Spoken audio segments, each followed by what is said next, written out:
এক ফুলা সরকারি চাকরি হয়েছে, দৌড়ায় আসছে মা বাবার কাছে। আইসা বলতেছে, মা বাবা আমার সরকারি চাকরি হয়েছে, 2 লাখ টাকার উপরে স্যালারি, দেখবা একদিন আমি তোমরা ঋণ শোধ করলাম। তখন মা আর বাবা একজন আরেকজনের দিকে তাকায়া মুচকি হাসতেছে। পোলা জিজ্ঞাসা করে, মা বাবা তোমরা হাসলা কেন, তোমাদের কি বিশ্বাস হয় না? বাপ হইতে বলতেছে, বিশ্বাস হইব তখনই যখন তুই আমরার লগে একটা রাত থাকবি। পোলা বলে, এটা তো কোনো ব্যাপার না, এক রাতই তো, ঠিক আছে আজকে রাতে আমি তোমাদের সাথে তাও। খাবার দাবার শেষে সব ঘুমায়ে পড়ছে।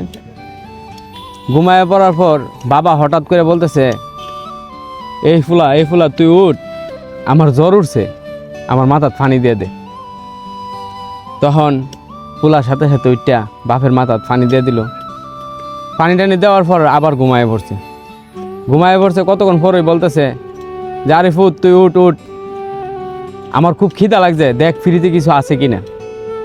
তখন ছেলে আবার যায় ফ্রিজ থেকে খাবার নিয়ে আসলো, বাপের দিল। খাবার দাবার খাওয়ায় আবার ঘুমায়ে পড়লো। তারপর মা 1 গ্লাস পানি ছেলের ফ্যান্টের মধ্যে ডাইলা দিল। যখন 1 গ্লাস পানি ডাইলা দিছে, তখন ছেলে চমকায় উঠছে, উঠা বলতেছে, কি শুরু করলা তোমরা কি আমারে ঘুমাইতে দিবা না? তখনও মা কিছু বলে নাই। তারপর আবার ছেলে ঘুমায় পড়ছে। কতক্ষণ পরে বাবা ডাকতেছে, কিরে ফুত, আমার 1 গ্লাস পানি দে, আমার অনেক তৃষ্ণা লাগছে। ফুতে প্রশ্ন করে, পানি তো টেবিলে আছে, তুমি লয়া খাইতে পারো না? তখনও বাপে চুপচাপ রইছে, কিছুই বলে নাই।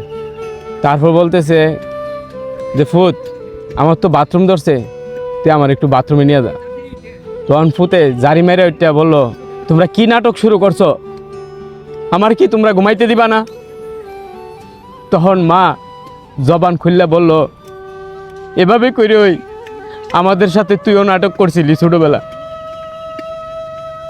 তুই যখন খিদায় কান্না করতি তখন আমরা তোরে খাবার দিতাম, তোর যখন জ্বর হইতো তখন তোরে কুলে নিয়ে সারা রাত আড়তাম। তুই যখন প্যান্টে প্রস্রাব পায়খানা করে দিতি তখন আমি মা এগুলা নিজের হাতে পরিষ্কার করতাম। তুই যখন আমার বুকের উপরে প্রস্রাব করতি আমি এই ভিজা কাপড় নিয়ে সারা রাত শুয়ে থাকতাম। এভাবে করেই তুই আমাদের সাথে নাটক করছিলি। তখন আর ছেলেটার বুঝার বাকি রইল না। ছেলেটার সাথে সাথে মা বাবার গলায় জড়ায় ধরে কান্না করতে লাগলো আর বলল, বাবা মা তোমাদের ঋণ কখনোই আমি শোধ করতে পারবো না। আমার একটাই রিকোয়েস্ট থাকবে, যাদের বাবা মা দুনিয়াতে বেঁচে আছে আপনারা বাবা মার কদর করতে শিখেন, বাবা মার কদর করেন। আর আমার মতো যাদের বাবা মা নাই তাদের মতো পুরা কমাইলে মনে হয় পৃথিবীতে আর নাই।